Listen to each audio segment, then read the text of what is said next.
અમદાવાદ, ગાંધીનગર અને ખેડાની અંદર આજે એક સમાજના સુધારા વિશે, જે આપણા સમાજની અંદર કુરિવાજો, અંધશ્રદ્ધાઓ જે ફેલાયેલી છે, જે વ્યસનની અંદર જે વ્યક્તિઓ ફસાયેલા છે, એમને ગામે ગામ ફરી અને એ ગીતા ઉપદેશના અનુસંધાનની અંદર જાતિ ભેદ અને એવો મનુષ્ય અવતાર શું છે એના વિશે એમને અત્યારે ગામે ગામ ફરી અને પોતાનો યોગ્ય સમય બલિદાન આપી અને સ્વયં પોતાના ખર્ચાથી સમાજ કલ્યાણના હેતુ માટે પ્રયત્નશીલ રાતને દિવસ રહેતા એવા અમારા બાપુ, અમારા ભાઈ સમાન, એમને પણ બે વાણીનો લાભ આપણે સાંભળીશું.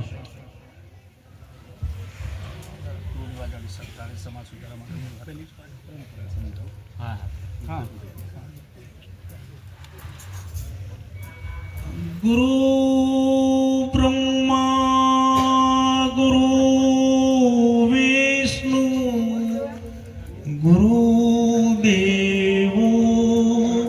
મહેશ્વર ગુરુ સાક્ષાત પરબ્રહ્મ તસ્મૈ શ્રી ગુરુવે નમઃ. कर्पूरगौरं करुणावतारं संसार सारं बुद्धिगेदरानं सदा वसन्तं हृदयारविन्दं भवामि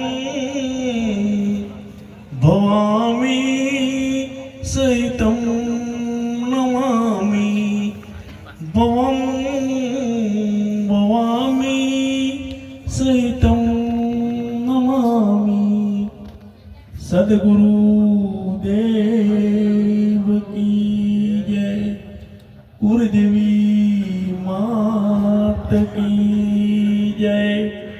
अलख अवतारी रामदेवजी महाराज की जय. पार्वती पदे हर हर महादेव.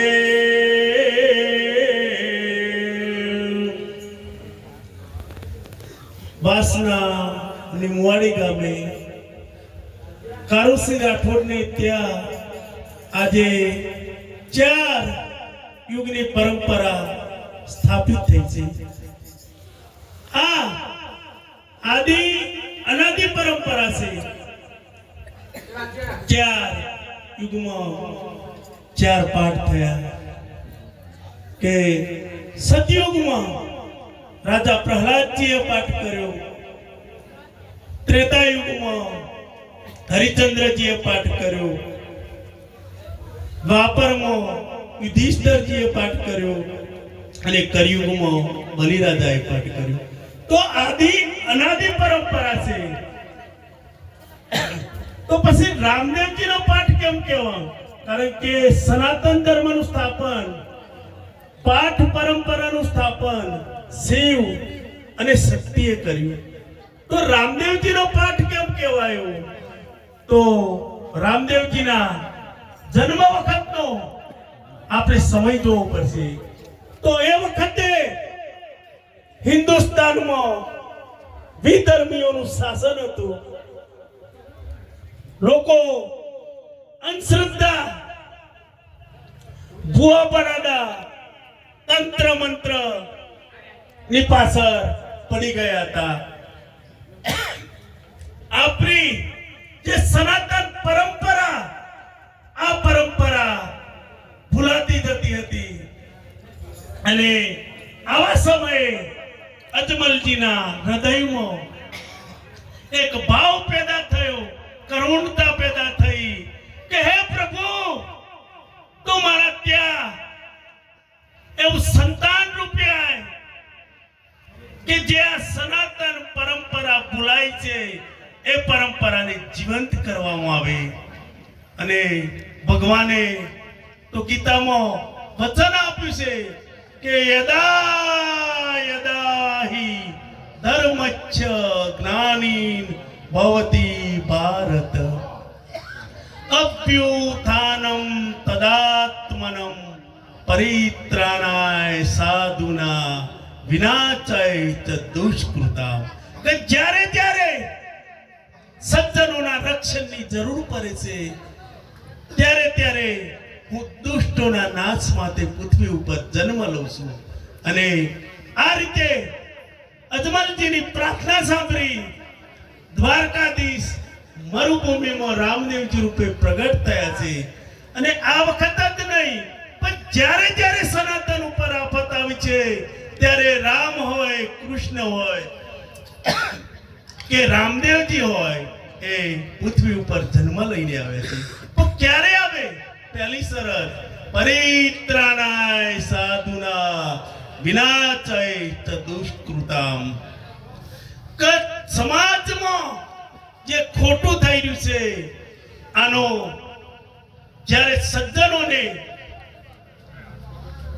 દુઃખ થાય છે અને સજ્જનો જ્યારે એનો વિરોધ કરવા ઊભા થાય છે અને જ્યારે એમની શક્તિ ઓછી પડે છે ત્યારે ભગવાનને વારંવાર જન્મ લઈને આવવું પડે છે. એ સજ્જનોના રક્ષણ માટે આવે છે, દુષ્ટોના નાશ માટે તો પછી. તો આ રીતે રામદેવજી મરુભૂમિમાં પ્રગટ થયા છે. અને રામદેવજીએ ગામે ગામ ફરી સામાજિક જાગૃતિ લાવવાનું કામ કર્યું છે. જે સનાતન પરંપરા આપણી ભૂલાઈ ગઈ હતી એ પરંપરાને જીવંત કરવાનું કામ કર્યું છે. અને એટલા માટે આ રામદેવજીનો પાઠ કહેવાયો પાછળથી. હવે પાઠના પણ બે અર્થ, એક સ્થૂળ અને બીજો સૂક્ષ્મ. આજે કારુસિંહના ત્યાં જે પાઠનું સ્થાપન કરવામાં આવ્યું છે, ઉપર જ્યોત પ્રગટાવવામાં આવી છે, આ સ્થૂળ પાઠ છે. એ જ રીતે આ શરીર પણ એક પાઠ છે. અને ધર્મની શરૂઆત ક્યાંથી થાય? કે મારી ફરજોનું પાલન, સ્વધર્મનું પાલન. જ્યારે એક મા બાપ હોય તો મા બાપની ફરજ બને છે કે પોતાના સંતાનને સારી રીતે ઉછેરી, બનાવી ગણાવી અને લગ્ન ગ્રંથિથી બંધાવવા. એવી જ રીતે એક પુત્રની ફરજ બને છે કે પોતાના મા બાપની આજ્ઞાનું પાલન કરે, મા બાપની સેવા કરે. એક પતિ હોય તો એનો પત્ની પ્રત્યેનો ધર્મ બને છે. આ રીતે વ્યક્તિ જેટલો વિસ્તૃત બને છે એટલી એની ફરજો વધે છે. એક સામાજિક ધર્મ પલે પલે અને ક્ષણે ક્ષણે બદલાય છે. મારી સામે કોણ છે આ રીતે મારો ધર્મ બદલાય છે. જો મારી સામે ભૂખ્યો હોય તો એને ભોજન આપવું એ મારો ધર્મ છે. અને જ્યારે હું મારી ફરજોનું બરાબર પાલન કરું છું ત્યારે મારી ભીતર હૃદય સ્વચ્છ બને છે. અને આ સ્વચ્છ હૃદય બને છે ત્યારે મારે ભીતર એક જ્યોત ચાલુ થાય છે, સતનો અવાજ પ્રગટે છે. અને આ અવાજ જેમ જેમ હું પવિત્ર બનતો જાઉં તેમ તેમ જીવ અને શિવની જે નિકટતા હે એ નજીક આવે છે. અને એક સમયે એવો આવે છે કે જીવ પણ નથી રહેતો અને શિવ પણ નહીં, તું પણ નહીં અને હું પણ નહીં, બંને એક બની જાય છે. અને આ એક બનવાની જે પ્રક્રિયા છે એ જને મહાધર્મ કહ્યું છે. અને આ મહાધર્મ રામદેવજી અને પ્રથમ શિવ અને શક્તિએ સ્થાપિત કર્યું છે. હવે જ્યારે મારું કામ સમાજને કહેવાનું છે ત્યારે સમાજ વિશે પણ કંઈક વાત કરું. તો જ્યારે સમાજનો ભૂતકાળ જોઈએ તો ભવ્યતાથી ભરેલો છે. અને આજે વર્તમાનમાં સમાજ દીનહીન અને લાચાર બની રહ્યો છે. તો આની પાછળ કારણ શું? જ્યારે ઊંડું ચિંતન કરવામાં આવે ત્યારે એના માટે જવાબદાર પણ આપણો સમાજ જ છે કે એક સમયે ઇતિહાસના પાનામાં સુવર્ણ અક્ષરે ક્ષત્રિય સમાજનો ભવ્ય ઇતિહાસ લખાયો છે અને એ સમાજ આજે દીનહીન અને લાચાર બની રહ્યો છે. તેનું કારણ શું? તો કારણ શોધવા જઈએ તો ખોટા કુરિવાજો અને સામાજિક રિવાજોમાં આપણે એટલા આંધળા બની ગયા કે જે આપણો મૂળ શિક્ષણ લેવાનો હેતુ ભૂલાઈ ગયો. કોઈ પણ સમાજનો વિકાસ કરવો હોય તો એના પાયામાં પ્રથમ જરૂરિયાત શિક્ષણની છે અને જે શિક્ષણની જરૂર હતી એનાથી આપણે દૂર રહ્યા. આપણે શું કર્યું?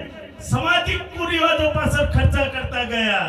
લગ્ન હોય તો દારૂખાનાની જરૂર નહીં, તો લાખ કે 2 લાખના દારૂખાનાના ભરાકા કરી નાખીએ.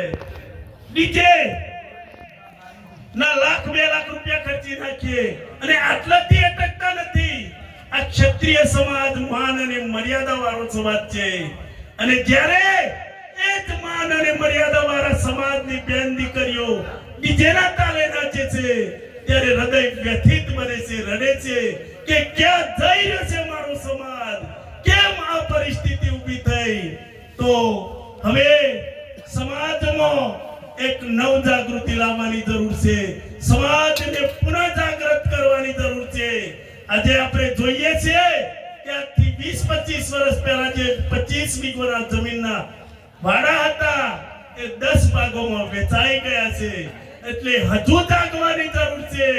આપણે જે કુરિવાજો પાછળ ખોટા ખર્ચા કરીએ છીએ, લગ્ન, જન્મદિવસ, બારાવર, આ ખર્ચાઓ ઓછા કરીએ અને જે બચત કરીએ એ આપણા બાળકોને સારામાં સારું શિક્ષણ મળી રહે એ માટે આપણે પ્રયત્ન કરીએ.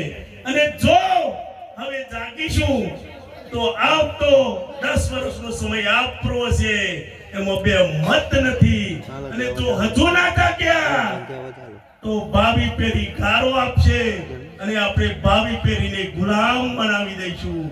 માટે હું હાથ જોડીને મારા સમાજના વડીલોને, મા બાપોને પ્રાર્થના કરું છું કે ખોટા ખર્ચા બંધ કરો અને તમારા બાળકોને સારામાં સારું શિક્ષણ મળી રહે એ માટેના પ્રયત્ન કરજો.